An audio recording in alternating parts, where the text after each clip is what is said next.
놀라운 믿음과 죽음을 이긴 사랑. 여러분, 안녕하세요. 오늘 저는 여러분께 두 개의 놀라운 이야기를 들려드리려고 합니다. 하나는 예수님을 놀라게 한 믿음에 관한 이야기이고, 다른 하나는 죽음조차 막을 수 없었던 예수님의 사랑에 관한 이야기입니다. 먼저 첫 번째 이야기부터 시작해 볼게요. 예수님께서 한 신하의 아들을 고쳐주신 후에 이렇게 말씀하셨어요. 너희는 표적과 기사를 보지 못하면 도무지 믿지 아니하리라. 예수님은 자신의 민족이 메시아의 외적 표적만을 요구하는 것을 몹시 슬퍼하셨습니다. 그들의 불신을 보시고 거듭 놀라셨어요. 그런데 예수님께 나온 한 백부장의 믿음을 보시고는 정반대의 놀라움을 느끼셨습니다. 이 백부장은 로마 군인이었어요. 이방인이었죠. 그런데 그의 믿음이 예수님을 놀라게 했습니다.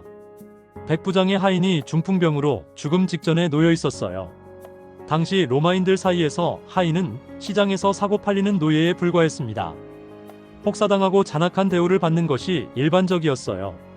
하지만 이 백부장은 달랐습니다. 그는 자기 하인에게 친절한 애정을 가지고 있었고, 그가 낫기를 간절히 원했어요. 그는 예수님께서 자기 하인을 고치실 수 있을 거라고 믿었습니다. 흥미로운 것은 그가 예수님을 직접 본 적이 없다는 거예요. 하지만 그가 들은 소식이 그의 믿음을 북돋워 주었습니다. 유대인들이 형식적이었음에도 불구하고 이 로마인은 유대인들의 종교가 자신의 종교보다 우수하다고 확신했어요. 그는 이미 정복자와 피정복자를 갈라놓은 국가적인 편견과 증오의 장벽을 무너뜨린 사람이었습니다. 그는 하나님의 사업에 대해 경의를 표했고, 하나님을 경배하는 유대인들에게 친절을 베풀었어요. 그리스도의 교훈 가운데서 그는 자신의 영혼의 필요를 채워주는 것을 발견했습니다. 그런데 그는 예수님 앞에 나아가기에는 자신이 무가치하다고 느꼈어요. 그래서 유대 장로들에게 자기 하인의 병을 고쳐달라고 요청해달라고 부탁했습니다. 그는 그들이 위대한 교사이신 예수님을 잘 알고 있으니 어떻게 접근해야 하는지 알 거라고 생각했던 거죠. 예수님이 가버나움에 들어가셨을 때 장로들의 대표단과 마주치셨어요. 그들은 백부장의 소원에 대해 말씀드렸습니다. 이 일을 하시는 것이 이 사람에게는 합당합니다.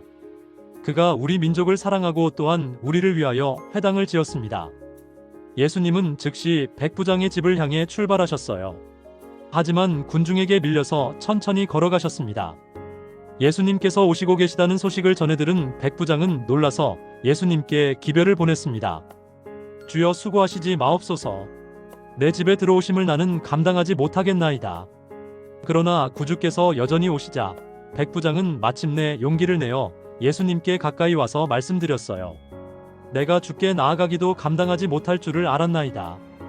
다만 말씀으로만 하옵소서. 그러면 내 하인이 낫겠습니다. 그리고 그는 이렇게 설명했어요.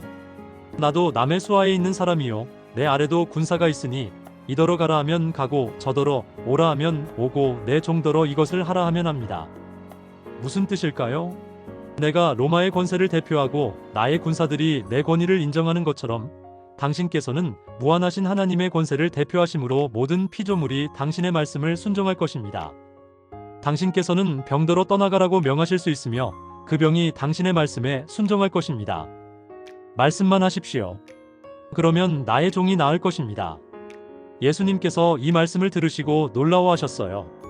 돌이켜서 따르는 무리에게 말씀하셨습니다. 내가 너희에게 이르노니 이스라엘 중에서도 이만한 믿음을 만나보지 못하였노라. 그리고 백부장에게 말씀하셨어요. 내 믿은 대로 될지어다. 그 순간 하인이 나았습니다. 여러분, 이 이야기에서 우리가 놓치지 말아야 할 중요한 교훈이 있어요. 백부장을 그리스도께 추천했던 유대 지도자들과 백부장 자신의 태도를 비교해 보세요. 장로들은 백부장이 우리 민족에게 보여준 호혜 때문에 그를 추천했습니다. 그들은 스스로 의롭다고 생각했고, 하나님의 긍휼을 받을 수 있는 우리의 자격은 오직 우리의 큰 필요뿐이라는 것을 인식하지 못했어요. 하지만 백부장은 자신에 대해 나는 감당치 못하겠나이다라고 말했습니다. 그의 마음은 그리스도의 은혜로 감동을 받았어요. 그는 자신의 무가치함을 깨달았지만 도움을 요청하기를 두려워하지 않았습니다. 그는 자신의 선함에 의지하지 않았어요. 그는 자신의 큰 필요를 호소했습니다. 그의 믿음은 그리스도의 참된 품성을 붙잡았어요. 그는 예수님을 단지 이적을 행하는 자로만 믿지 않고 인류의 친구요 구주로 믿었습니다. 모든 죄인이 그리스도께 나오는 것도 이와 같아야 해요. 우리를 구원하시되 우리의 행한 바 의로운 행위로 말미암지 아니하고 오직 그의 긍휼하심을 따라 하셨습니다.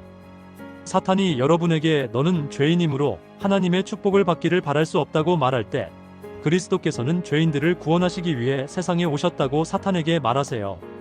우리는 하나님께 추천할 만한 것을 아무것도 갖고 있지 못합니다. 우리가 현재 그리고 항상 할 수 있는 간구는 예수님의 구원하시는 능력을 필요로 하게 만드는 우리의 전혀 무력한 상태에 대한 간구입니다. 우리는 모든 자기 의지를 버리고 갈보리의 십자가를 바라보며 이렇게 말할 수 있어요. 내 손에는 가지고 갈 아무 대가도 없습니다. 다만 주의 십자가에 매달릴 뿐입니다. 유대인들은 어릴 때부터 메시아에 관해 가르침을 받았어요. 선지자들의 영감받은 말씀과 제사 제도의 상징적인 가르침을 받았죠. 그러나 그들은 빛을 무시했습니다. 그래서 예수님에게서 흠모할 만한 것을 찾지 못했어요. 하지만 이방인 태생이고 로마의 우상 숭배 교육을 받았으며 군사훈련을 받았고 겉보기에는 영적 생애에서 끊긴 것처럼 보이는 백부장이 아브라함의 자손들이 눈이 멀어보지 못했던 진리를 이해했습니다. 그는 유대인들 자신이 메시아라고 주장하는 예수님을 받아들이는지를 보고자 기다리지 않았어요. 세상에 와서 각 사람에게 비추는 빛이 그를 비추었을 때 멀리 떨어져 있었지만 그는 하나님의 아들의 영광을 식별했습니다. 예수님에게 있어서 이것은 복음이 이방인들 가운데서 성취시킬 사업에 대한 전조였어요. 예수님께서는 모든 민족으로부터 영혼들이 당신의 나라로 모이는 것을 기쁨으로 기대하셨습니다. 예수님께서 유대인들에게 말씀하셨어요.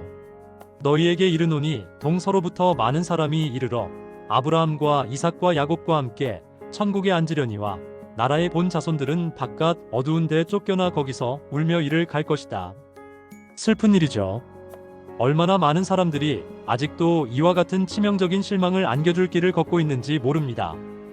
이방의 어둠 가운데 있는 영혼들이 하나님의 은혜를 받아들이는 동안 빛이 비추나 돌아보지 않는 사람들이 기독교 국가에 얼마나 많은가요? 이제 두 번째 이야기로 넘어가 볼게요. 가버나움에서 80리 이상 떨어진 곳에 나인이라는 동네가 있었어요. 넓고 아름다운 에스드렐론 평지를 내려다볼 수 있는 고원에 위치한 마을이었습니다.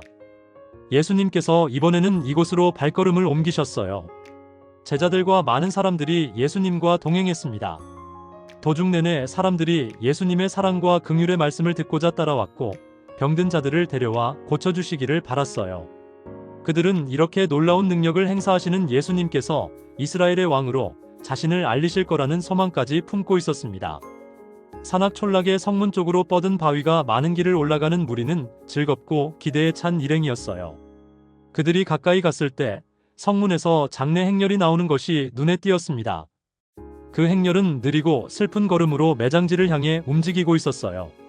선두에 운반되는 열린 관 위에는 시체가 있었고 그 주위에는 곡하는 사람들이 따라오고 있었는데 그들의 통곡 소리가 사방에 가득했습니다.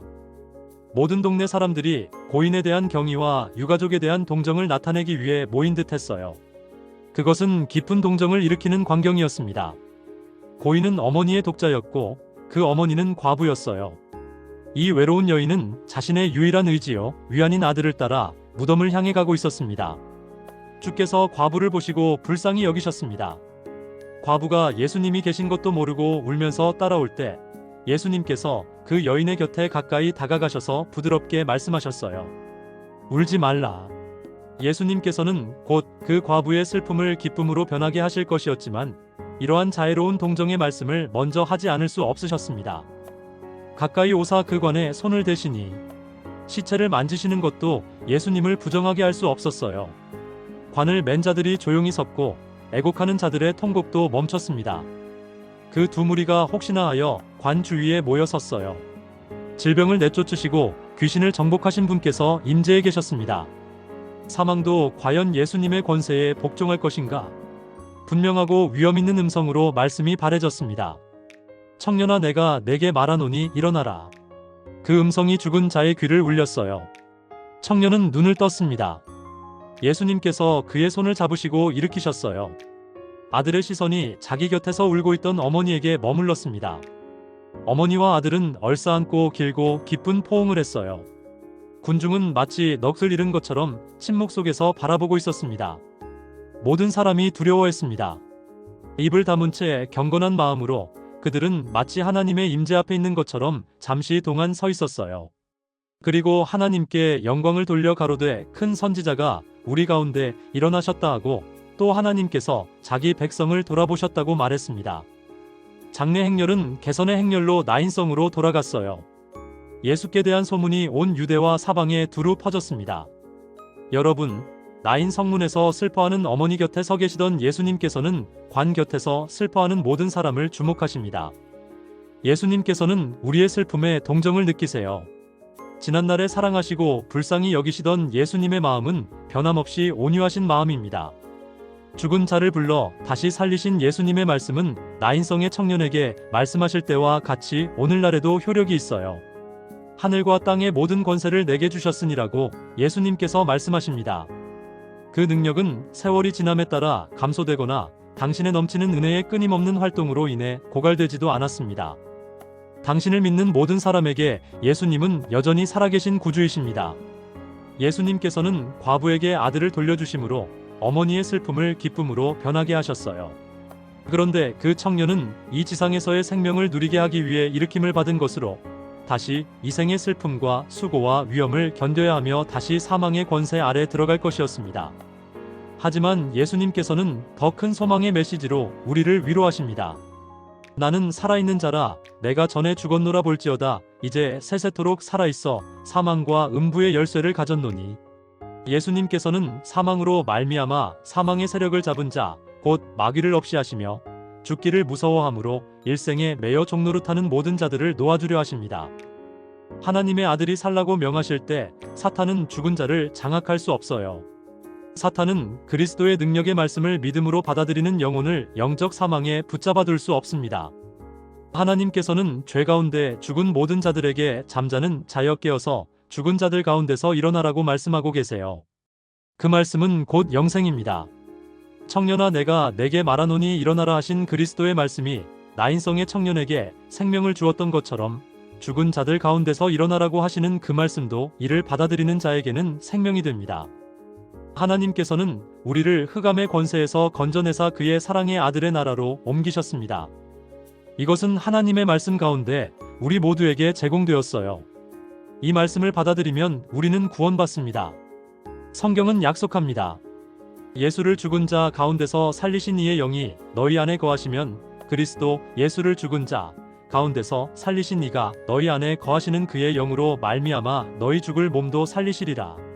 주께서 호령과 천사장의 소리와 하나님의 나팔로 친히 하늘로부터 강림하시리니 그리스도 안에서 죽은 자들이 먼저 일어나고 그 후에 우리 살아남은 자도 그들과 함께 구름 속으로 끌어올려 공중에서 주를 영접하게 하시리니 그리하여 우리가 항상 주와 함께 있으리라. 예수님께서는 우리가 이 위로의 말씀을 가지고 서로 위로하라고 명하십니다. 여러분, 오늘 우리가 이 두 이야기를 통해 배운 것은 무엇일까요? 첫째, 참된 믿음은 자신의 의로움이 아니라 그리스도의 긍휼하심에 근거합니다. 백부장처럼 우리는 나는 감당치 못하겠나이다라고 고백하면서도 담대히 주님께 나아갈 수 있어요. 둘째, 예수님의 사랑은 우리의 모든 슬픔을 이해하시고 동정하십니다. 나인성 과부 곁에 서셨던 것처럼 예수님은 지금도 우리의 슬픔 곁에 계세요. 셋째, 예수님의 능력은 죽음조차 이길 수 있습니다. 육체적 죽음뿐 아니라 영적 죽음도 말이에요. 일어나라는 그분의 말씀은 지금도 유효합니다. 오늘 혹시 영적으로 죽어 있다고 느끼시나요? 삶의 슬픔과 절망 가운데 계신가요? 자신이 하나님의 은혜를 받을 자격이 없다고 생각하시나요? 백부장처럼 여러분의 무가치함을 인정하되 그리스도의 무한하신 능력을 믿으세요. 나인성 과부처럼 여러분의 슬픔을 예수님께 가져가세요. 그분은 울지 말라고 말씀하시며 여러분의 슬픔을 기쁨으로 바꾸실 수 있습니다. 그리고 죽은 것처럼 느껴지는 여러분의 영혼에 일어나라고 말씀하시는 그리스도의 음성을 들으세요. 그 음성은 지금도 생명을 주는 능력이 있습니다. 감사합니다. 오늘 이 이야기를 통해 여러분 모두가 그리스도의 놀라운 능력과 무한하신 사랑을 경험하시기를 진심으로 기도합니다.